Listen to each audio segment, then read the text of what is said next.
ವಾದ ರ್ಯಾಲಿ ನಡೆಸಿತು. ಮುಂದಿನದು ಆರ್ಆರ್ಪಿ ಸೆಮಿಕಂಡಕ್ಟರ್ ಕ್ಷೇತ್ರದ ಈ ಷೇರು ಸುಮಾರು 850% ಲಾಭ ನೀಡಿದೆ.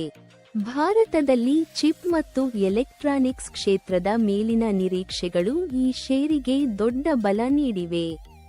ಮೂರನೆಯದು ಸೆಕಾ ಎಂಟರ್ಪ್ಲಾಂಟ್ ಸಿಸ್ಟಮ್ಸ್. ಈ ಷೇರು 2025ರಲ್ಲಿ ಸುಮಾರು 200ಕ್ಕೂ ಹೆಚ್ಚು ರಿಟರ್ನ್ ನೀಡಿದೆ. ಡಿಫೆನ್ಸ್ ಮತ್ತು ಇಂಜಿನಿಯರಿಂಗ್ ಸಂಬಂಧಿತ ವ್ಯವಹಾರಗಳಿಂದ ಈ ಷೇರುಗೆ ಉತ್ತಮ ಬೆಂಬಲ ಸಿಕ್ಕಿತು. ನಾಲ್ಕನೆಯದಾಗಿ ಗಾರ್ಡನ್ ರೀಚ್ ಶಿಪ್ ಬಿಲ್ಡರ್ಸ್.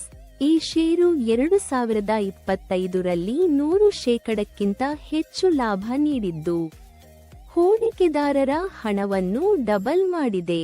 ರಕ್ಷಣಾ ವಲಯದ ಬಲವಾದ ಆರ್ಡರ್ ಬುಕ್ ಇದಕ್ಕೆ ಪ್ರಮುಖ ಕಾರಣ.